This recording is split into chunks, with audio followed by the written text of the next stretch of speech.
like interactive, like fireside style? Yeah, me and John will hit you with stuff too. Sweet, And sweet. whatever Because questions that come up.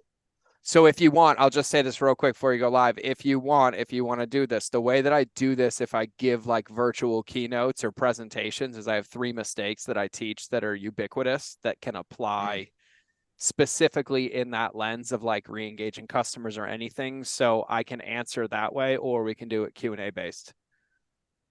John, what are you thinking? I think the first option's good. The 3 mistakes. So yeah, what I'll do that way is like if you guys just start asking me, I'll frame them and then we can pick them apart rather than me give a talk, and that'll give a really good stage for people to hear how to fix it. Okay.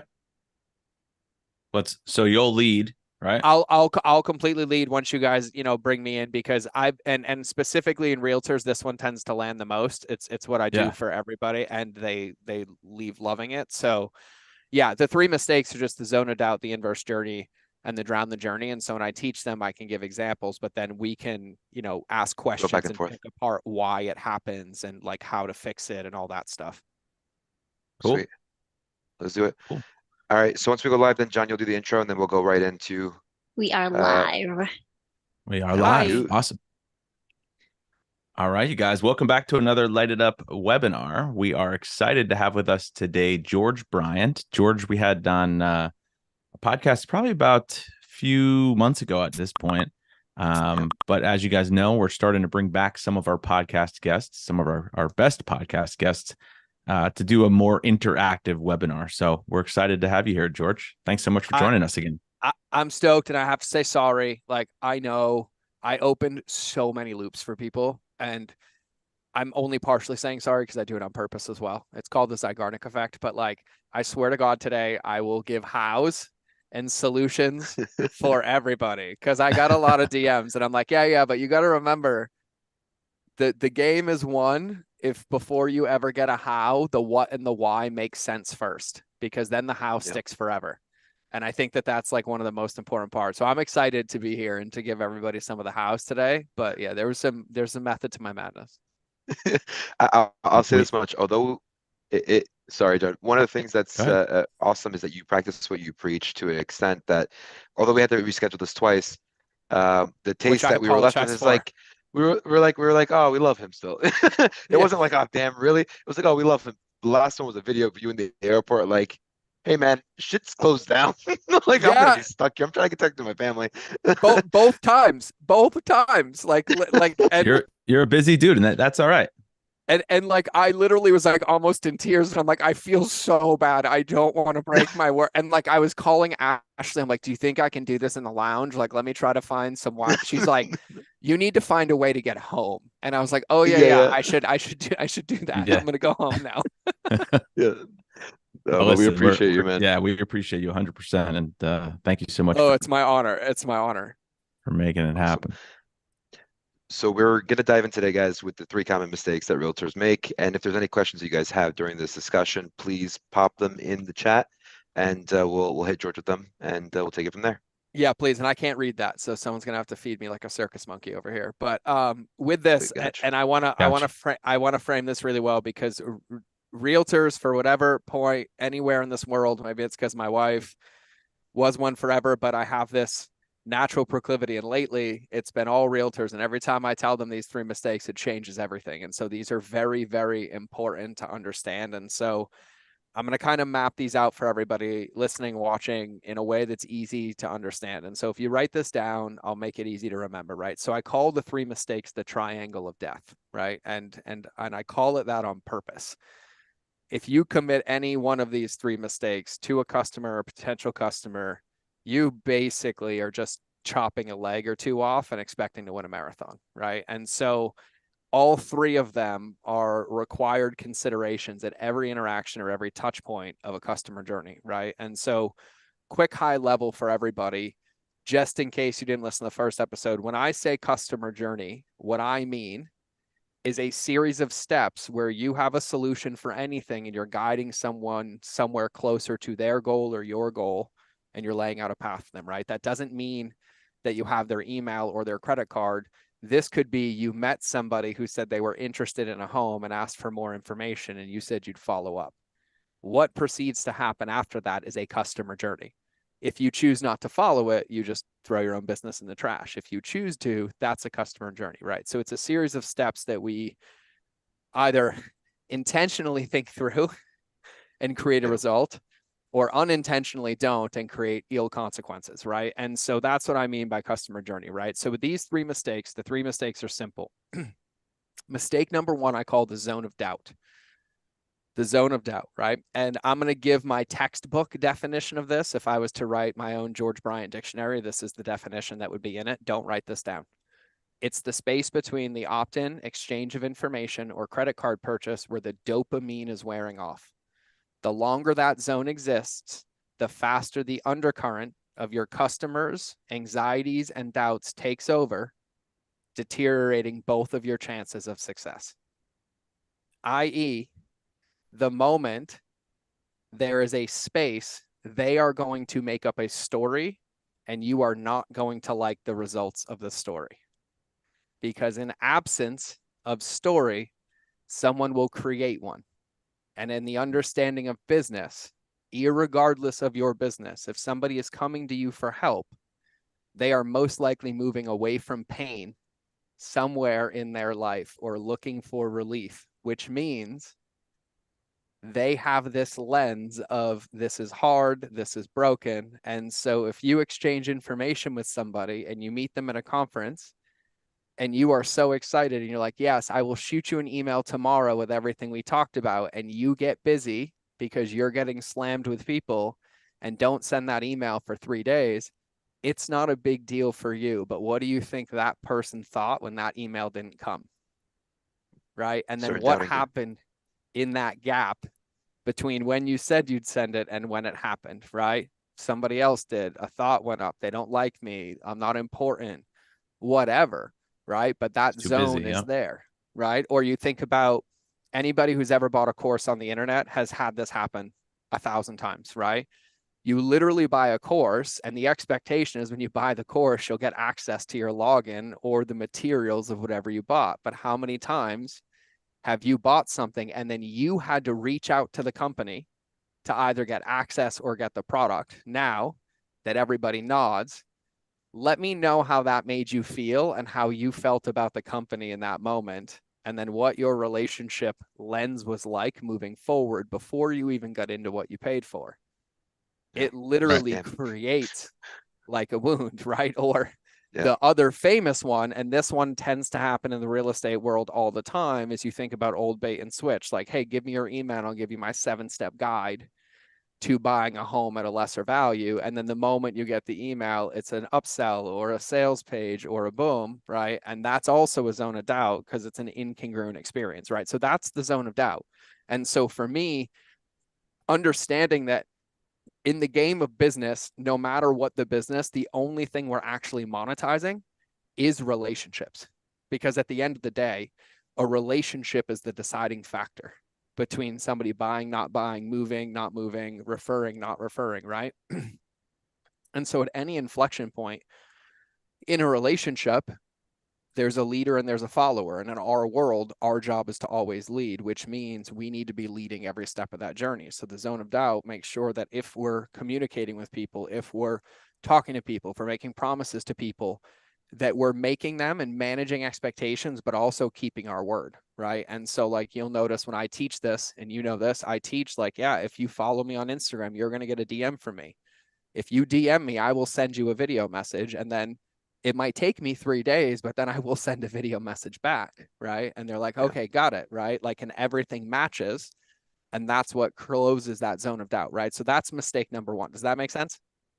It does. Yeah. And just to elaborate real quick on that, we were always taught that the length of time between, like for especially for buyers, because if they want to buy something, let's say they lose out on their first offer, they fell in love with the property.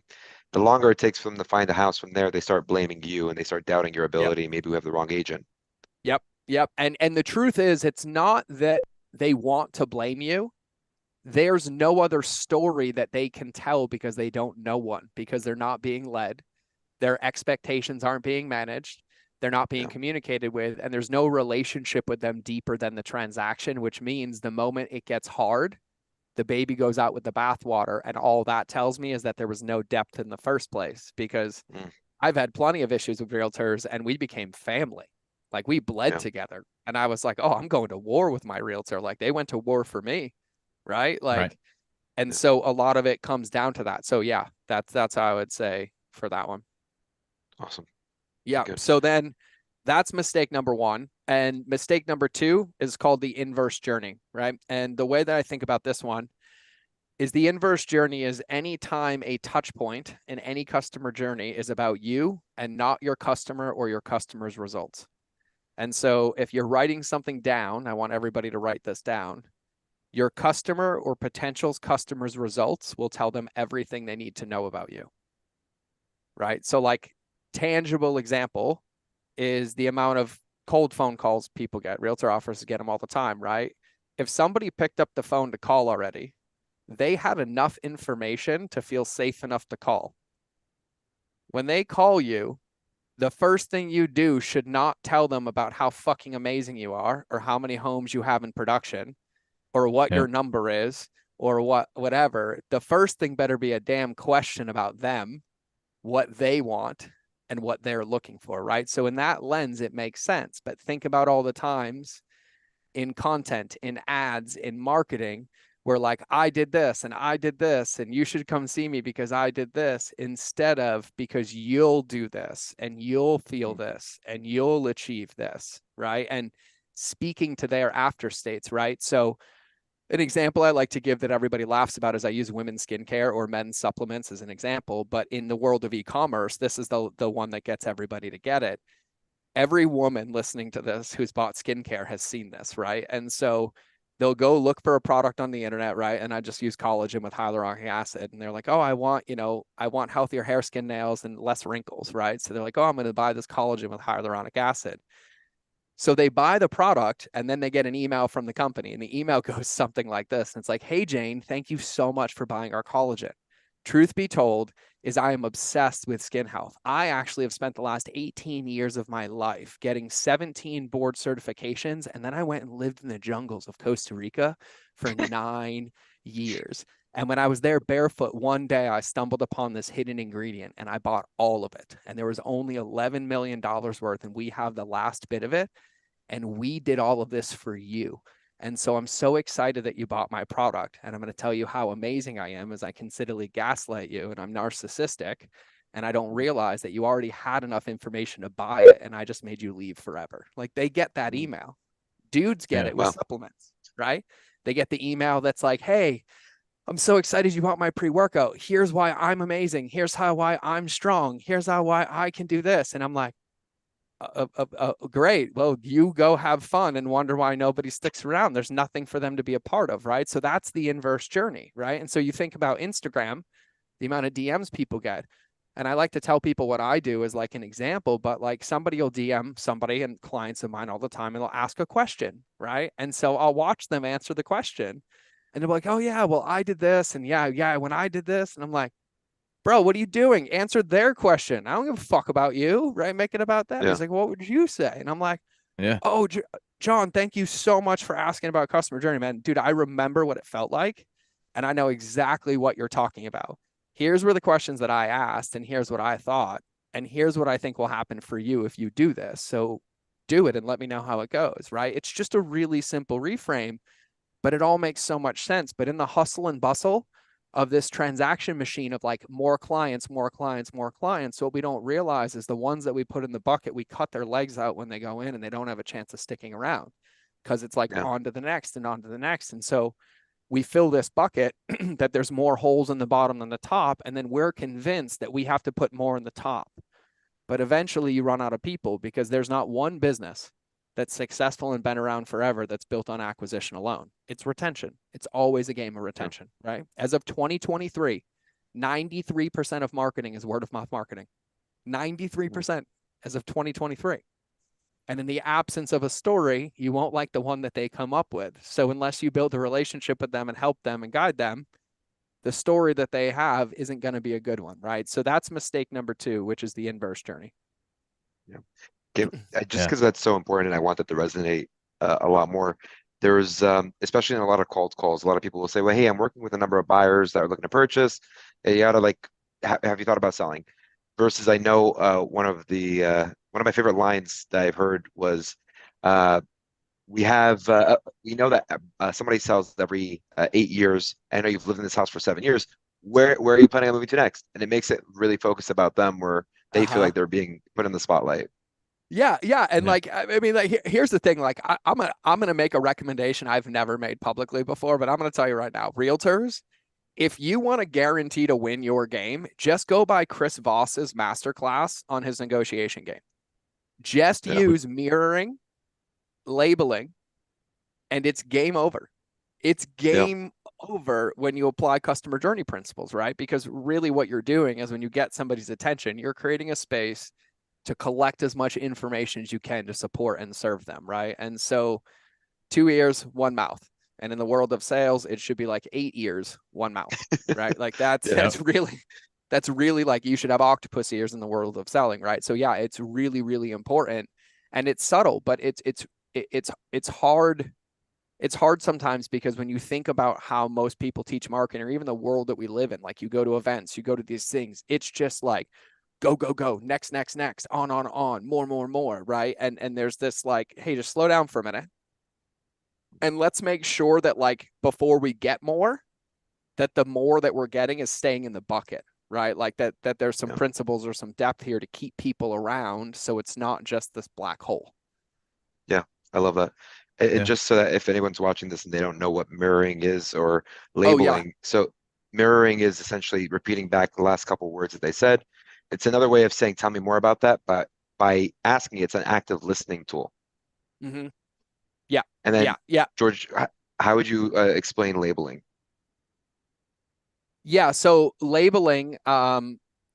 So yeah, I'll do my best, and I'm dangerous with NLP, but yeah, go get certified, but watch his negotiation or read his book, Never Split the Difference. It's really, really incredible. But like with mirroring, for example, like a really easy example just to explain it, like if you want to know how to practice this, like if you're at the coffee shop and you're talking to a barista and the barista says something to you like, "Oh yeah, and I went and did that thing."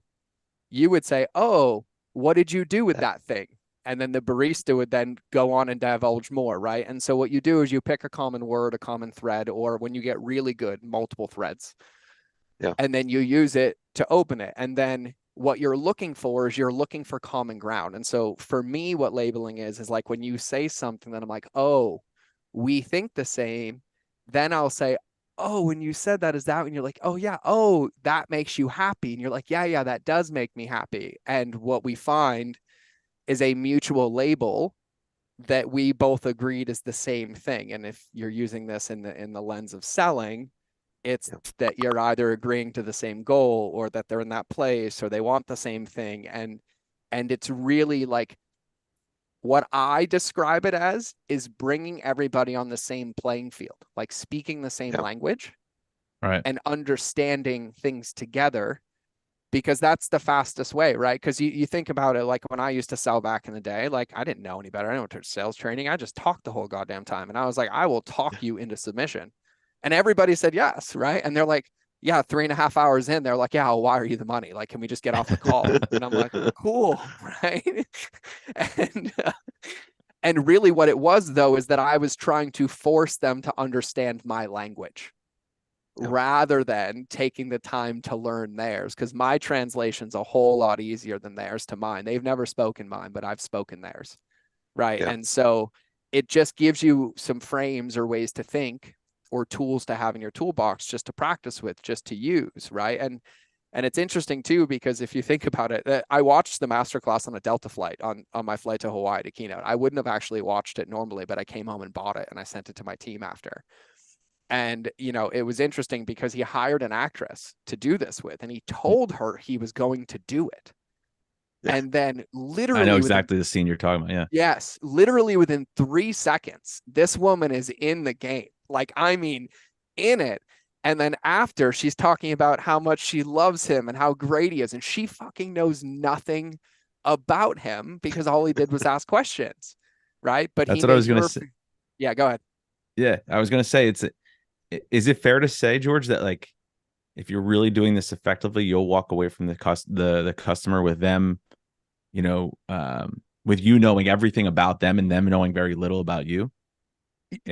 in one way, but that's actually telling them everything they need to know about you. Like at a very Right. deep level in the lens of leadership, the only way you can do that is if you have no agenda and you genuinely are interested in serving them. Because Yeah. you can't mirror and label without it, or else you're running it like through scripts in your head and it's not effective, right? So at a very deep level for me, I believe it solves the ultimate thing required for every transaction ever, which is safety, right? Yeah. Every buying decision, every opt-in decision, every follow decision is an emotional decision. And under emotion is a human being feeling safe or unsafe about whatever they're choosing to do. If I follow this account, what does it mean about me publicly? If I comment, what are people going to think about me? If I buy this course, is it going to be just like the other ones? Are they going to treat me the same? Is this one going to be different, right? Like they're looking for safety. And Yeah. safety doesn't come through features and benefits. Safety comes through relationships, right? Feeling safe in the environment, that the messaging and the marketing matches, that like, oh, if this is how it feels before I bought, imagine what it feels like after. Oh, if this is what they're like the first time I meet them, and I said I might even go to another realtor and they gave me a worksheet to make it easier for me, how the fuck could I not work with them when the other realtor got mad at them for giving me a worksheet, threw it in the trash and told me and gaslit me? Well, you're Yeah. welcome. You just got a client and all their family members, right? Like, and so I just think at a very, very deep level, that is business, because the only reason you're having the interactions is because for some reason they found you and had enough to Yeah. know to get into that interaction. So at that point, the rest of it's on you. And I think about all business like it's a brick and mortar business. And so if I'm selling homes and they're all on a shelf in a store, the first thing that's going to have to happen when somebody walks in the door is not me tell them about me. They walked in the door. It's me to ask everything I can about them to figure out what direction to point them in, even if Yeah. it's back out the door into somebody else's store. But Right. that's kind of how it feels for me. And like, I think for me, ultimately, as a consumer, an ultimate consumer more than anything, the things that tilt me are the ones that know me as a person, right? That literally like get to know me or ask me questions or do mirror and label and ask what's important to me Yeah. and listen to what I say versus tell me what they say, right? Like I think all of us have that experience. And it's Yeah. just about understanding that on the internet specifically, it's the same experience as in person. We just lost the game because we think the rules changed. No, it just speeds up the Mhm. process, right? And Yeah. it's like if you thought about half the way people did business on the internet and you applied it to a brick and mortar store, you'd get put out of business. But yet we think it's okay. Like, can you imagine doing upsells in the grocery store? Like you literally Yeah. check out and then at the door, they're like, John, stop. Do you want You 2 dozen sure? more eggs Yeah. for half the price? And you're like, no, bro, I only need 2. And you're like, okay. And then you get to your car and they're like, wait, we'll give you 4 dozen for free. And at this point, you get arrested for assault, right? If you Like, purchase now, yeah. yeah, right. Like, and then we're like, oh, but I wonder why it doesn't work as effectively online, or when it does, it causes collateral damage in the trailing effects of like our engagement goes down. We lost our customers. People aren't as happy. Right. And so I just think people overcomplicate the simplicity by just not thinking about it the right way. So, in the lens of, mirror and labeling, I think it gives you ideally what you want, which is all the information you need to better serve that person, even if it's not in Yeah. your bucket. And then that lets them know everything they need to know, which is you're interested in them as a person and how they feel and what's important to them, which makes them feel safe, which then, in my opinion, basically establishes your authority, your Yeah. credibility, because it's really non agendized, which just speaks to your level of confidence and clarity. And then if it is a fit, they're like, God, if this is what it was like before, like, yeah, put me in your process. Help me buy a home. Yes. Help me do blank. I'll do whatever you tell me to do. Right. And so I Yeah. Yeah. think that that's really what it boils down to. And even when I think about me, like I've bought many homes, like the cheapest one was like 181 grand and the most expensive one was a couple million. And I'm going to tell you right now, the amount of realtors I fired at the high end versus the low end, holy moly. I'm like, no, no, no. I want to be treated the same. Like just because I'm buying it doesn't mean I'm not some scarce little poor 7-year-old boy on the inside that doesn't think he can do this. Right. Yeah. Like, and it was really, really interesting because I kind of wanted a mom in the process. Like I was Yeah. like, hey, mom, help me. Right. And I kind of got a mom every single time, but it was really how they made me feel, not like, oh, if you're taking an extra half a point or not, I can give a shit. Right. Yeah. I'm like, I just want to feel good in the process. I want to know what I'm going to get. I don't want to be dicked around. I don't know what all this paperwork is. It was in California, so I had to like spend 12 hours in one day of my life, right? Like, and I'm Yeah. like, Yeah. what is this? 100 pages disclosures. Yeah. Then you come to Montana and it's 3 pages and you're done in 6 minutes and you're like, what is this? Thank you. Okay, cool. But yeah, so I think for me, what it does is it gives you what everybody dreams for. People go and pay millions and millions and millions and millions of dollars for 0 point data. Every Yeah. single interaction with a customer is 0 point data collection if you're willing to listen. And like that's where you find the patterns. That's where you find the tilts. That's where you find the messaging, right? That what their pain points are, how they're describing it. Like it's like literally a liquid gold mine that you Yeah. can morph into any brick you want. And so yeah, I think it's the most important thing ever. As cliche as it sounds, I know that what is it called? That saying that says they don't care about how much you know unless they know you care. Yep. Kind of Unless resonates they with know that how much point you too. care. Yeah. Mm-hmm. Yeah. And then the other Mm-hmm. part that stuck with me from our podcast is that you said if you have a lead and you're reaching out to them, but they're not ready to buy in 12 months from now, it's not like a lead issue. It's the fact that you don't have a system to put them through to gain their trust so that when they're Thousand ready, percent. they're not thinking of anybody but you. So that they Thousand feel like they're percent. being cared for. Yeah. 1000%. Like in my opinion, like that is a value ladder, right? Like my philosophy in business is your job is not to find your ideal customer, it's to create them. If you go Yep. looking, you'll eventually run out and you'll realize that you needed to be creating them in the first place, right? Like, why does every successful centimillionaire billion-dollar company have community? Because where do you think all the future buyers are? In the Yeah. community, becoming future buyers, right? It's this like really, really novel concept. But the thing is, it's just a matter of when, and everybody loses this game because they operate and measure in days, but they're trying to build a business that lasts for decades. And in Mm. the game of business, can you imagine if your brick and mortar store, you measured your success on how many people walked in the door versus how many people bought? Yeah, to a little bit of a degree, but think about all the window shoppers. Think about how many times we go window shopping, right? Yep. Like Right. you can't just measure everything based on that. And it's really, really important. And so, yeah, like I'm the first one. Like people think I'm nuts. I'll get on sales calls and people will be ready to wire me 5, 6 figures. And I'm like, no, and they're like, why? I'm like, not yet. Because if you use that for the next 6 months and do this and then call me, we can do 10x more. And maybe they don't call Mm. me, but it still felt better to me. Here's the truth. Most of them call. And most of them call with like a bonus check or, hey, I just wanted to say thank you. Where can I wire you money? Or let's do this together. But, for me, I knew that like, yeah, I could help, but not as effectively. And if I just wait, like they'll have a better fit, a better solution. I'll have a better solution. My reputation, my relationship, everything's intact. And now they're my friends.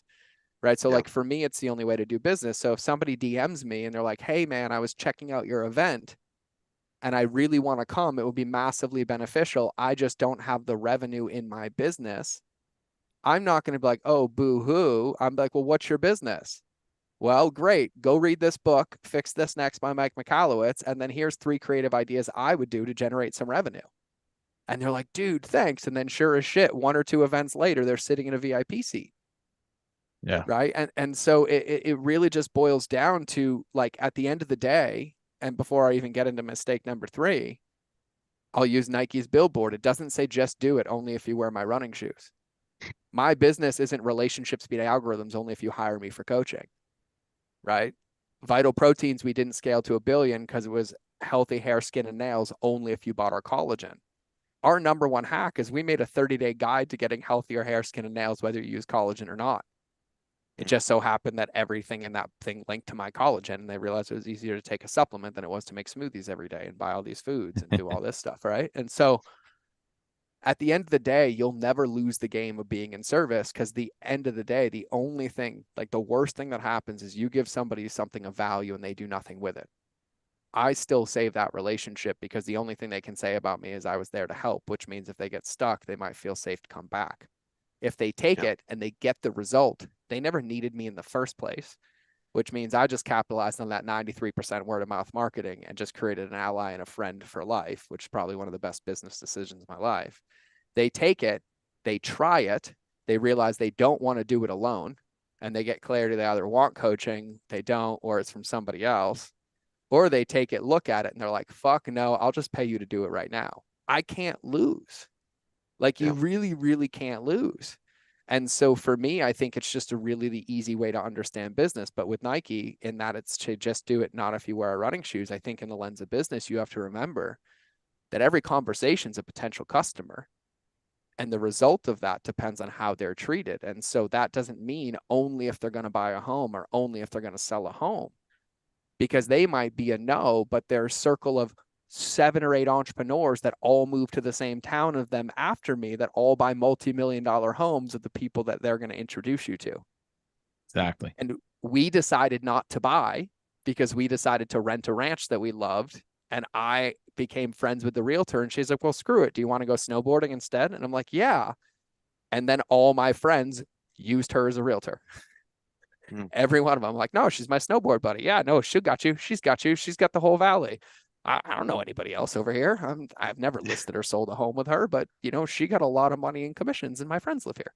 So it kind of works in that benefit. So I think that's a really important thing to understand based on what you said, that also gives everybody a how, right? If you understand that in the lens of customer journey, if you get to a point where somebody has a problem and you might not be the solution, just improve upon the silence. Give them something. Like if they come to list a home with you or to buy a home with you and you realize it might not be a good fit, but you heard a couple things that they could benefit from having before they go see somebody else or before you hand them off, help them get those things. Help make their life easier for the relationship, not necessarily just that transaction, right? Those are the things that add up over time. And those are the things that really make a difference. And we forget about this. Like every DM, like the amount of people that come to me and they're like, God, like, I just want more DMs and more comments. And I'm like, give me your phone. And I open their phone and there's 780 DMs that are unresponded to. And I'm like, fuck you. No, no, like you can't get more of what you want if you don't already appreciate what you have. Right. Like the thing is like, oh, you want more comments. Well, everybody who comments, you don't respond to. You're conditioning them not to comment anymore. If you comment on your influencer or one somebody you looked up to 7 times in a row and they never respond, do you keep commenting? No. Unlikely, no. No. So then you like, I want more Instagram engagement. I'm like, great. Well, what are you doing? You're like, oh, I'm doing this. I'm running ads. I'm doing this. And I'm like, well, what about the basics? Like, what about like 17 people today left a comment and you're trying to find more people to ignore rather than reply to the 17 people who raised their hand and said, pay attention to me. It's true. Right. So it's really about focus as well. And like realizing like at the end of the day, these are the people that matter. Because if they walked into your store, walked straight up to you at the counter and asked you a question and you stared them blank in the eyeballs and let them walk out the store without ever speaking to you again. And then someone's like, hey, man, have you thought about checking out John's store? And they're like, yeah, the lighted up store. And they're like, fuck that place. Right. They can't even say anything. And we forget about that. But if you think about when we catch up with each other at events, how do people normally bond? Oh, haven't seen you in a quarter. Let me tell you about all the damage in the industry. This happened and they did this and this one stole this and this one did that. Think about it. Like we hear Bad all news, of it. All of it. And that all comes from all of the things just in those first two mistakes. Yeah. I think in our industry, it's so many people spend time trying to find new leads because the leads they're talking to aren't ready to do something immediately instead of just nurturing the ones that they have. And I'm not saying, of course, there's only a limited amount of time in the day. So a realtor can't necessarily. 1,000%. But, and I'll say the objection in everybody's head right now, it's like, no. You have to realize too, and realtors, you can challenge me for days. I've locked in this office with hundreds of them. Anybody that comes to you is going in one of 10 buckets and there's no more.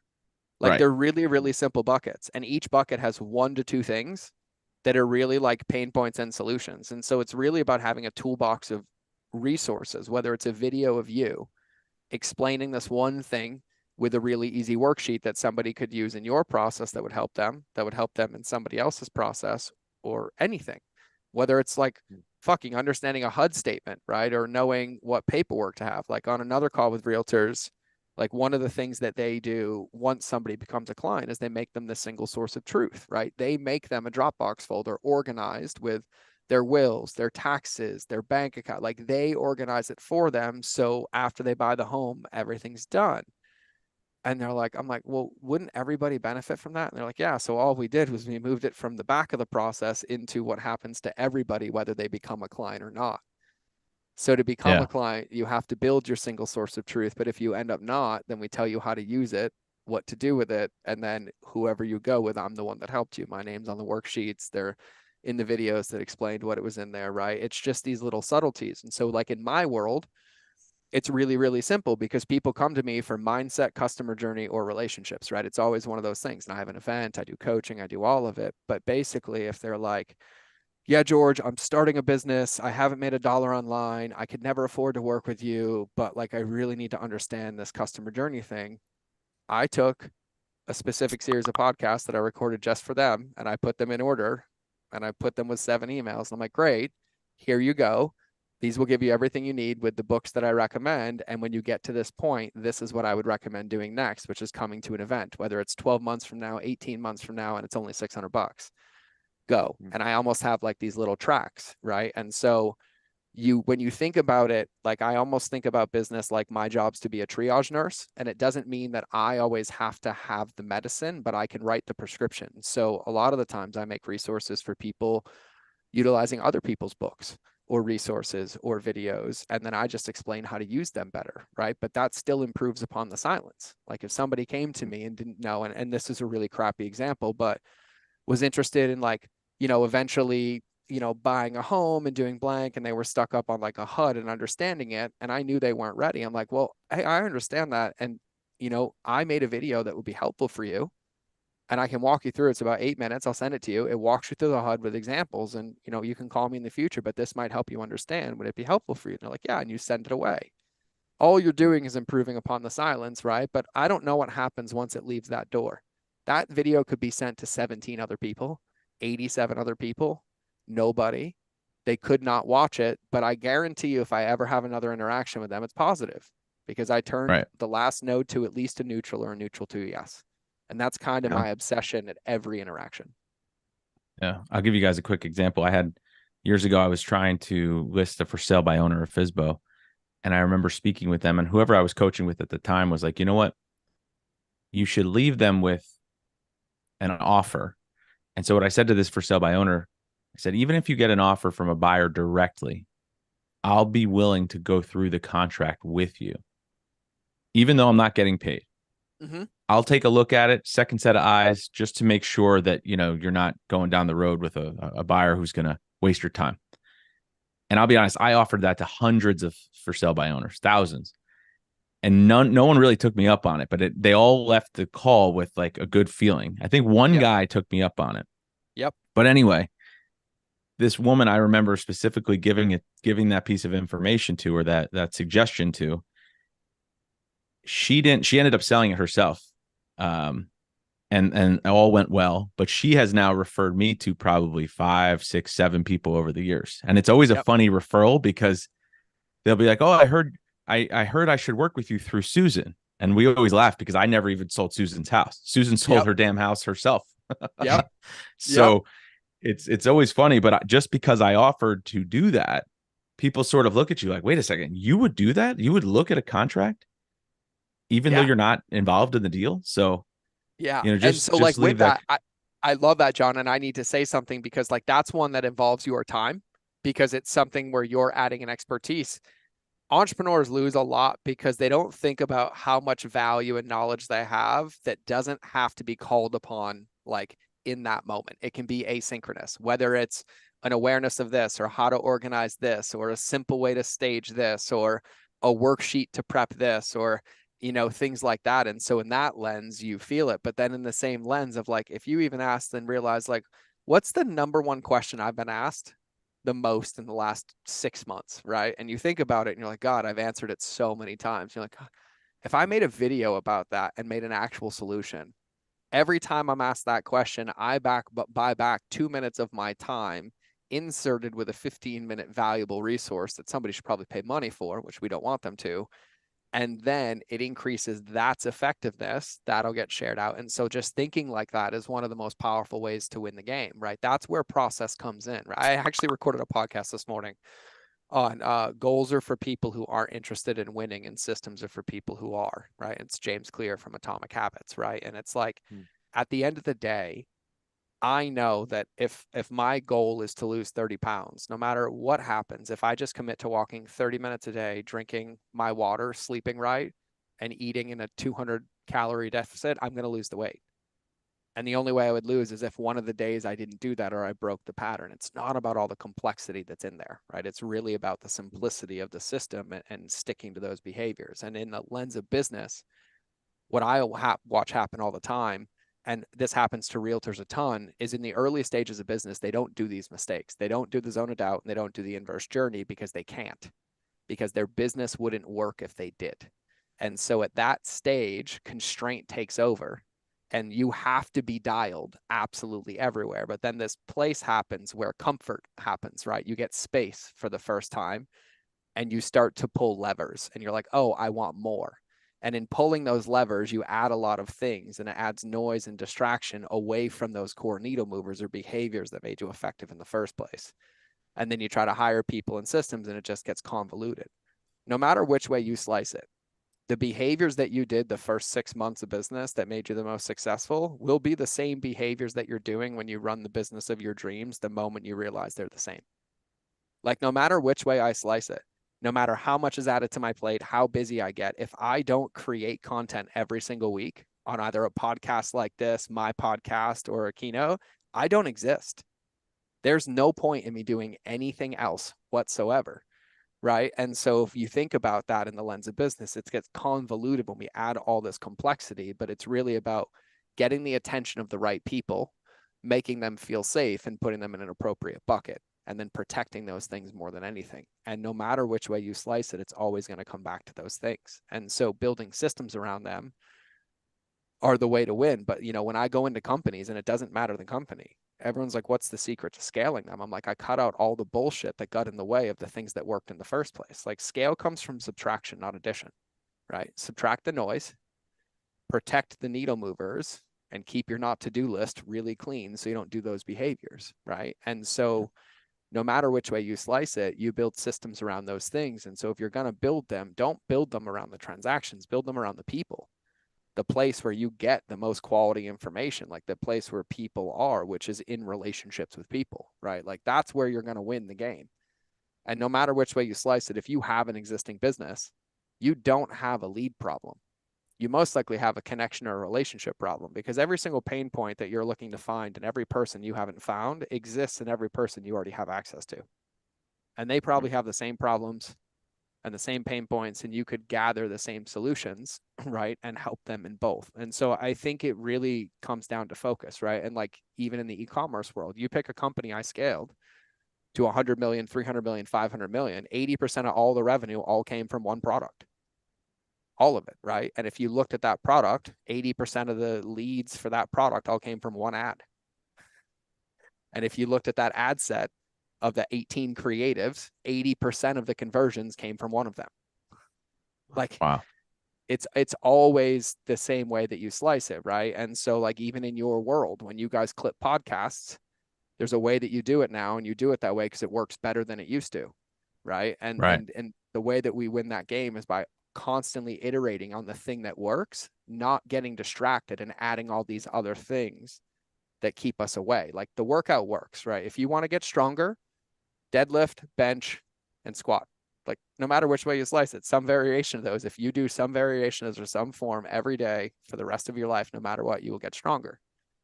In the lens of your business, when you find these needle movers and these behaviors, if you do those every single day and protect the noise, you're going to get closer to your goal. There's no way around it. There's no other way to slice it. It's when we think that there is that we don't do it. Like, for me, I get stressed. Like, I had a goal this morning. I was going to record 3 podcasts before this. I got to the office. I made my food after my workout, and I got in my head.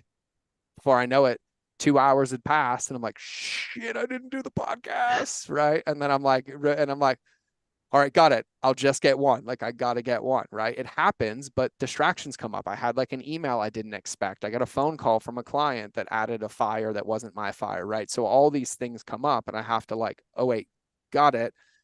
All of those exist. I still have to do this thing today, right? And I think we miss the fact that in the lens of business, we don't exist without our customers. Like, we don't. They're the ones that pay our bills. They're the ones that fund our cars. They pay our employees, and our customers are everybody who pays attention to us. It's just a matter of when, right? And so I think that that's a really important focus. So just to wrap it up for the third mistake is called the drown the journey. We're all notorious for this one, every one of us. It's called the old George special when I do it at the event. I'm doing it to you right now. It's the fire hose effect, right? So, you know, I'll use an example online at first, right? But think about buying a course on the internet and you're like, oh, I joined a mastermind or I bought this course and it's an 18-week course. And all of a sudden you buy it. You're like sitting in line in your car when you complete the checkout. You go get the email and you get an email that's 8,000 words long. And it's like, hey, John, welcome to the program. I need you to whitelist my email, create a bio, watch these 3 videos, log into here, do this post, and then get on the call in 4 days. Good luck, right? Yeah. We've all seen that. We've Yep. all seen that. And it's like, hey, I want to spend 6 months getting your attention to get your credit card to be in my 18-week course. And then I want to cram everything down your throat in 1 day and wonder why you get no results, no progress, and you're completely overwhelmed. That's the drown the journey, right? And so even thinking about customer journey, a term I coined for myself and my clients is called the burden of leadership, right? And the burden of leadership is being able to see somebody's next 5 to 30 steps, knowing you can only give them one because anything else will get in the way of them getting there. This is both in the lens of coaching, leadership, as well as customers, which means like if somebody's coming to list their home for the first time and they've never done it, and I'm like, all right, amazing. I'm so excited. We're going to get started. Here's what I need you to do. I need you to get me all your bank statements, your taxes. I need you to do this. I need you to send me this, the measurements of your home, get this done, and then we'll get it listed. And you're like, yeah, cool. And then it never happens. And you spend the next 6 weeks of your life chasing it down. And then you lose the relationship because nobody likes it because it's like cat and mouse all day. No shit. Hello. Like, you know, for lack of better terms, can you like say hello first, right? Can you ask my name? Can we go on a date, right? Like the relationship begins the moment you've exchanged information. It doesn't end. That's when it starts, right? Like I tell everybody, the moment you get the email or the credit card is the day the marriage begins, not the day that you leave the altar and you're like, hey, good luck, right? And so with that, you have to understand that it's our job to be able to deliver the message, right? So the thing that I say about message, content, even our thing is that your message is only as effective as the person's ability to understand it and implement it. Your message is only as effective as the person's ability to understand it and implement it. It doesn't do me any good if I send John the 30 things he needs and he understands he needs all these documents from me and then he sits there for 6 weeks and does none of them and then I call him excited for the next step and he's still at step 1. It didn't do him any good. Both of us are going to suffer in that moment, right? So that's up to me. If I'm the authority, if I'm the leader, if I'm the expert, if you're hiring me to get stronger and I'm like, great, go do deadlifts, that doesn't help you. But I'm like, hey, on week 1, you're going to do 3 sets of 10 and then take 2 days off. And then you're going to do 3 sets of 8 and take 2 days off. And you're like, oh, got it. Thanks. Same thing with every one of our customer journeys, which means every piece of content, every step, every journey that we're taking somebody on, our job is to know the path, which means we have to have an effective dose. And it's no different than if you go to a restaurant. And if you go to a nice restaurant, they'll take your whole order sometimes. They'll take your appetizers, your drinks, your meal, and even your desserts, but they'll course it out. And you would never like it if the moment you put it all in, if everything came out at the same time. I mean, you might. I do. I'm fat, like on the inside all day, right? So like I'm a dessert first kind of guy, right? But they course it out for you to have that experience because it'd be overwhelming all at once. It's the same thing. And so when you think about customer journey, you have to think about the phase that somebody's in. So if somebody DMs me on Instagram and they're like, George, you know, I'm just starting my business and I keep hearing customer journey thrown around and like, I'd really want to learn more about it. And I send them a 4-hour video. We're both fucked. They're going to know nothing about customer journey because they're not going to watch it. They're not going to Yeah. listen to it. They're not going to do anything. I'm like, oh no, I got it. I recorded like this 5-minute video explaining what customer journey is in the lens of businesses of your size. And so if you want, I'd recommend this and this book. And they're like, oh, got it. Or I have this one podcast. Don't subscribe, don't opt in or anything, but just like listen to this one and see if it resonates with you. Because if this one resonates with you, I have an entire series with the rest of them and it's linked at the end of it. So if you like that, that's customer journey. And so then you'd opt into the rest. You're like, oh yeah, I got it. Right. It's titrating it down to its ability to be effective. And it's effective for both of us. So the drown the journey is just making sure that when we do have an inflection in a customer journey, right? We're meeting people, we're putting them on a journey, that we've taken the time to think through the steps and made them digestible, like made them to a point where they can take them one bite at a time in any situation, right? And then it's our job to mitigate that, right? And I've helped many realtors, like one of my dear friends and clients went from being a loan officer to being a realtor to having her own brokerage and 90 realtors in her office in 3 years. And she lives this Wow. way. Like her and I have been friends for years. Like she gets all the credit. She naturally does things that I teach, but then when you put systems around them, it's game over, right? And it's absolutely incredible when you do things the right way. But this is a relationship game, right? And it's only as effective. And one of the things that we realized is like she wanted things to be easy for people. So she hired team members. And one of the first things we did, and I remember this, like I was so upset about this. When I was looking at my first home, I made mistake number one as I looked at like 6 houses in one day.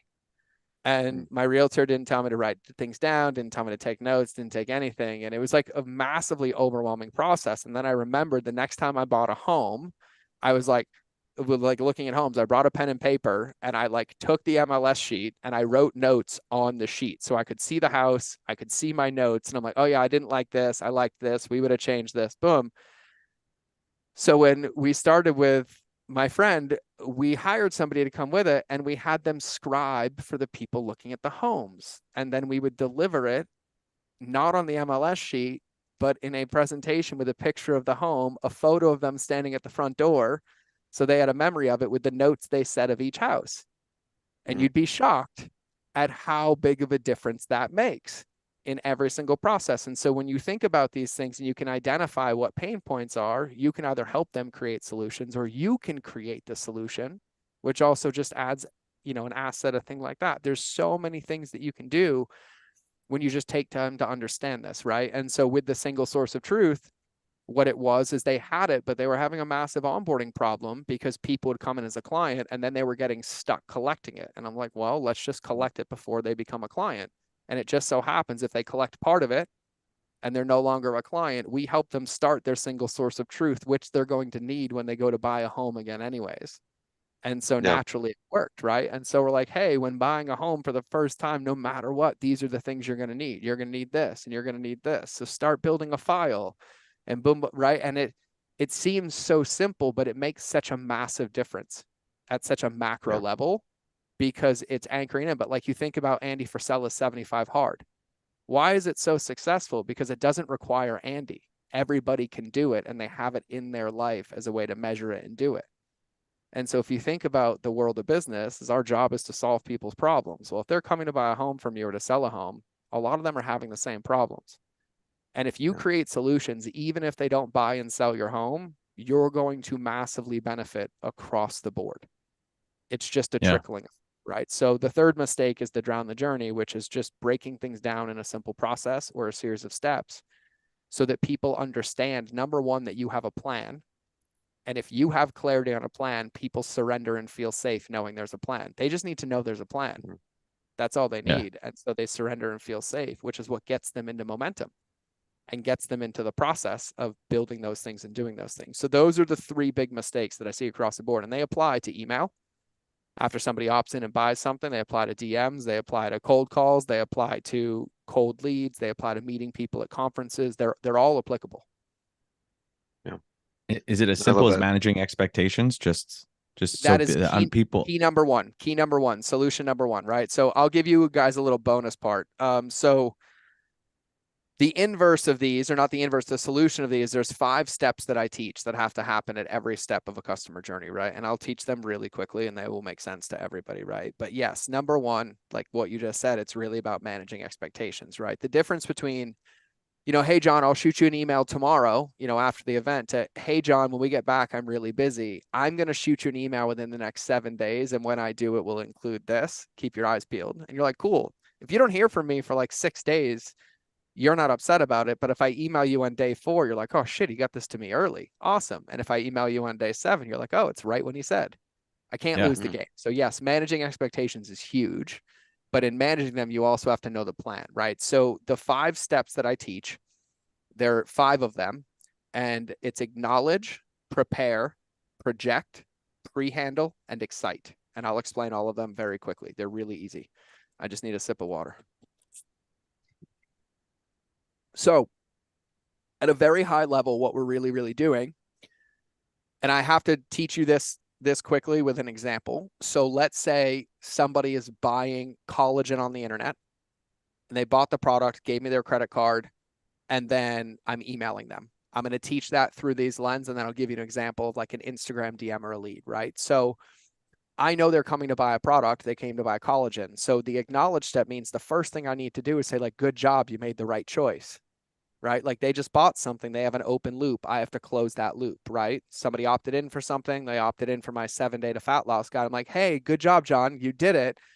How's it feel to already lose fat, but you haven't even got the guide yet? Don't worry, it's at the bottom of this email, but I'm proud of you for getting started, right? Like just acknowledge like whatever step it is, right? So I acknowledge them. The second thing is I prepare them. And what I'm preparing them for is whatever the evolution is that I'm going to put them into, right? Whatever I'm going to send them, whatever I'm going to respond to, but only that step. So if I know there's 30 steps, it's just step 1, right? And so for me in selling collagen, I had to acknowledge John, but then I knew the next thing was the collagen was coming to your house. So I prepared them for the collagen arriving on what to do with it when it got to the house. So they put it on the kitchen counter and they put their keys on it and they didn't hide it in their pantry. And they put some in a Ziploc bag to put in their gym bag. So they had it at the house and on the road to add to their coffee, right? So I prepared them for that thing coming. The next thing I do is I project, and projecting is future pacing. So for the mirroring labeling earlier, if you learn mirroring labeling through the lens of NLP, neuro-linguistic programming, you'll learn about future pacing. You'll learn about hypnosis, things like that, right? And we do it in marketing all the time. We speak to people's after state. You'll have the dream home. You'll be standing in the kitchen. That is future pacing, right? And so the project step is in that phase, projecting what their result will be in the future with whatever thing they're doing. And so for me, I was painting the picture of what it would be like 6 months and 12 months in the future with healthier hair, skin, and nails, to be able to look in the mirror without crow's feet and to be able to get out of bed without achy knees, but knowing that the secret was using it consistently for at least a year. So I was projecting out, future pacing, and also anchoring, right? So I'm just projecting out. And then pre-handle is the most important one. This is when we know things are going to happen and get in the way, but we don't address them ahead of time and we wait till they get punched in the face and then it's a reaction. So for example, I know the secret to collagen is taking it every day. I personally take 6 to 8 scoops of collagen a day and I haven't missed it in 8 years. I swear to God, it's the secret that I'm able to do and heal and be as I am. I really believe in it, right? Yeah. But it's beneficial to take it every day. Not every customer is going to take it every day. I know that. But what's going to happen is I'm going to tell them they're going to take it every day, and then they're going to skip a week or two, and then they're going to be like, shit, I'm not taking it. Oh, it doesn't matter anymore, and they just stop taking it. But if I pre-handle that, I'm like, oh, and by the way, we talk about the importance of it. But if you miss a day, if you miss a week, the most important thing is just to pick up back again with a daily ritual, the easiest way to stay consistent, right? So I sell courses on the internet. One of the things I pre-handle when they buy any one of my courses, I know you're not going to watch every one of these videos. And so if you're going through this course and you're going through this way or this way, here's how I recommend navigating it. So if you get here with a question and you haven't watched the rest of it, go here first before you shoot us a message, right? Like I'm just thinking about any objection that gets in the way. Somebody buys a 30-day workout program, like 75 Hard, he pre-handles it, because what happens if you miss a day in 75 hard? What do? Start over. Start over. You start over. You both know that. Everybody knows that. That is a pre-handled objection that doesn't require Andy to tell it. And they self-manage and self-measure. And then when they start over, and then when they hit it, instead of quitting, which some do, some start over and then they finish it. So it's designed to do what it's supposed to do. That's a pre-handled objection, right? Does that make sense? Yeah. And then the fifth one is excite. And excite, for lack of better terms, for all my CrossFitters out there, is 3, 2, 1, go. And basically what I'm saying is you have everything you need based on what I promised you, go do it. In the lens of collagen, it's like, hey, go take it. We're going to be sending you recipes to use every day. Keep taking it consistently, right? In the lens of, I'll use Instagram as an example. I get DMs all day asking for customer journey trainings. I do that on purpose, right? And so none of these are automated. So every one of them I go respond to. And this is exactly what I say. Hey, John. Hey, man, thanks for asking me for the customer journey training. You'd be shocked at how many people don't DM me, even when I offer. I'm going to send the training. It's a short 15-minute video and it's linked in a Google Doc. And once you watch it, if you implement it, you're probably an hour away from having clarity. But know this, if you watch it and don't put it into practice, or don't watch it, it won't work. And if you ask me a question, the first thing I'm going to ask you is, did you watch it? And if the answer is no, you're blocked. So make sure you watch it before you DM me. But if you seriously have any questions, though, I'm here to help you. But let me know how it goes. And if not, I'll see you at the next event. Here you go. And then I send the link to the training. Yep. So I hit all 5 steps. So if I meet somebody at a conference and you and I exchange information, John, and you're asking about, customer journey, or you're asking me about mindset coaching, I'm like, John, oh my God, dude, I got you. Hey, I'm going to shoot you a message with blank, blank, blank, right? And so you're like, yeah, I got you. I get your information. I will text you real quick and I'm going to be like, hey, John, man, hey, here's that mindset podcast that I was talking about. It's about an hour in length. My buddy Matt Vincent was on it with me. When we talked about this is what I was specifically referencing. So if you get to that point, you don't have a clarity on it yet, just shoot me a text and we'll jump on a call and I'll clean it up with you. But if you need anything in the interim, let me know. And if not, I look forward to hearing from you. Boom. And it's just like managing every expectation, every which way, bringing people on the same field and on the same page. And so it's like, hey, if somebody calls me and they're interested in me looking at their home to list it, the only thing I need to do is create a journey with those 5 steps to get me into their house. Yep. Nothing else happens till I'm in that house. And then the next step comes. So I would acknowledge them for being interested and wanting me to come over. And then I'd let them know what it was like and how long I would be there and what we would be doing. And I would ask some questions and I'd get them excited about what we're going to do after. And I'd bring something to tease it. And then I'm in their house. And then the next step takes over, which is, let's work on that single source of truth. Right? Oh, yeah, no, I'll help you pull that. No, we can log into your bank accounts right now. I'll show you which ones to pull, and then you'll leave with it really, really easy and done, right? It's just chunk it down. So I always hit those steps, and those 5 steps, if you at least think about them, close every one of those 3 mistakes. And for all of my parents on here, you are the best at building customer journeys in the world, because if you've ever had a 4 to 6-year-old, you do it every day. And here's my one example that everybody will remember. My son is 6, about to be 7. We leave for school at 7:15 every morning, and his ass wakes up at 5:30, irregardless of if daddy wants to do morning cardio or not, right? No matter what. And we have to do the same things every day before we leave for school. He's pretty independent, but I'm going to give you 2 scenarios, scenario A and scenario B. Scenario A, he wakes me up at 5:30, says, hey, Dad, I'm up. I'm like, awesome. I need you to brush your hair, brush your teeth, get dressed, eat breakfast, pack your backpack, and be in my car at 7:15. That's scenario A, right? And then scenario B says, awesome, buddy. Hey, go put your clothes on and eat your breakfast, and then let me know when you're done, and we'll brush your hair, get things out, and we'll get to the car. That's scenario B. Which one's going to get my son in the car on time? B. Only B. That's every customer journey you ever need to build. That is it. It is the same exact thing.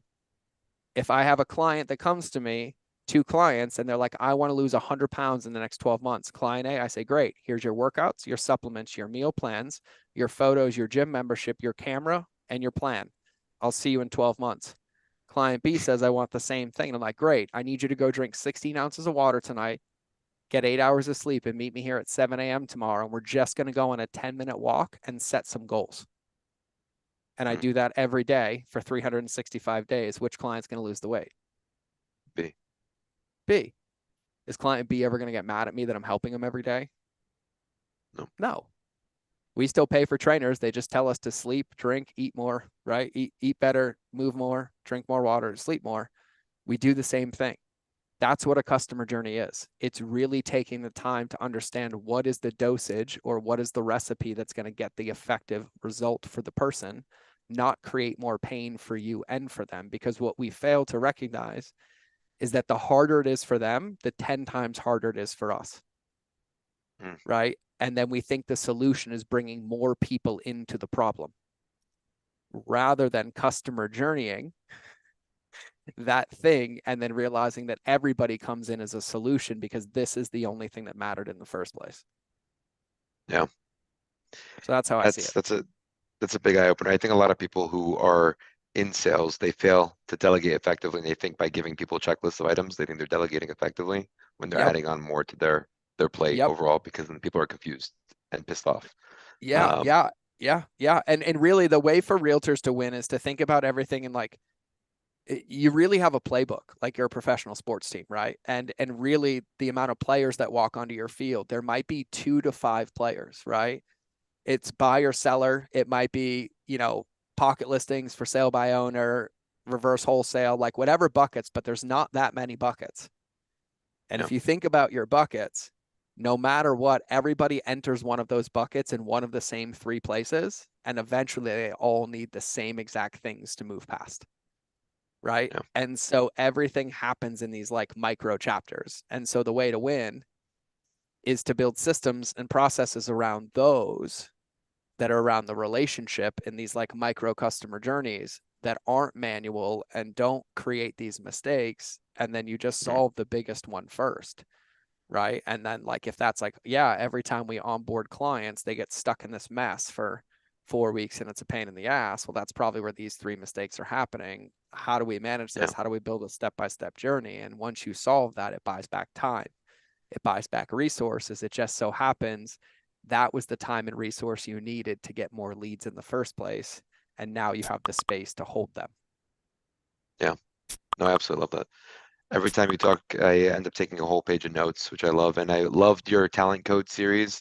Yes. If anyone heard the book before, if you go watch George's his YouTube channel, he explains each chapter in his own words, and it's awesome. He always recommends something else to do in there. I'm working on a new book right now, breakdown about thinking. And it's been like breaking my brain. So I'm excited about this. We haven't started recording it yet, but like these are good because they break my brain, because I have to reread the book and then look through it for the lens of like teaching it as well. And so, yeah, Daniel Coyle's books are incredible resources for people. Yeah, no, I love the way you explain it too, because it resonates with the way that you go through it. So it's awesome. What's the best way for someone to get a hold of you, to get in touch with you, to collaborate with you? Yeah, literally, and I mean this, and it's going to be shocking to me how many of you don't. Fucking DM me on Instagram. If you have a question, ask me. If you have feedback, tell me. If you need an answer to something, just ask. My Instagram is It's George Bryant, and the It's is included. ITSGeorgebryant. And if that's too much to remember, then the pinkest website in the world will do it for you. It's mindofgeorge.com. And my Instagram is linked there. And I'm not joking. It looks like I made a unicorn vomit on my website on purpose. Pink is my favorite color. If nothing more, you just have to go look at the most beautiful pink website, but it's mindofgeorge.com. But I mean, if I can answer any questions, if anything specific came up from today, I've helped literally thousands of realtors. And so if even anybody heard anything that triggered a question in the lens of your business, just shoot it our way. And someone, myself most likely, or my team, if I don't know the answer, they will, and we'll support you the best we can. Awesome. And if you guys enjoyed this and you want to learn more about mindset, our first podcast we did with George was majority about mindset, because that's at least in our opinion, one of the biggest obstacles a lot of salespeople go through. So watch that if you haven't already. And yeah, man, absolute pleasure to have you on as always. I'm jealous that John might be able to hang out with you next week. I know, it's just serendipitous timing. Yeah, absolutely. You're just coming to the one place in the world that I live, so it's perfect. Great, man. Well, thank you again. I appreciate it. I'm sorry I dropped off there for a second. Oh, no, you're good. I saw you freeze. You were frozen on a good face. Well, I'm back now, but I was like, oh, he's frozen. I was like, this isn't like stoic. Like he's frozen. Okay, he'll be back. Awesome. I love it. Well, Awesome. Yeah, gents, let I us know when appreciate it. you're. Yeah. Oh, and Well, then John, do me do you just want to write down? I'm just gonna give you my phone number now. My computer's too far away. Yeah. It's Well, I think 95. we're okay. Yeah, yeah. I was gonna. Oh, are we still live? Yeah, I think we're still live. So I'll shoot you a DM if that's okay. Shoot me a DM on Instagram. I'll send it back to you. Sounds good. awesome. That would have been the second time I gave the internet my phone number. And, I was trying to save you. that was good. No, thank. I'm just glad I'm not a celebrity because like it was bad enough the first time, and I was like, "Who are you?" And then I'm like, "Oh shit, where did I say my phone?" And I guess I was like in the background of a live that I was running, but one of my team members took over, and I was like on another call, and I just said it loud enough, and then my phone starts ringing, and I was like, "Oh, awesome, awesome!" I still have that number too, for anybody who remembers. I didn't. I did the other way. I put a second line on my phone, and I added a second number to the same phone. And I had so many accounts tied to that number, I just turned the plan off on the phone. Like I just turned it off, and then after a while, it all stopped. So I just turned it back on, and now I use both of them. Oh wow.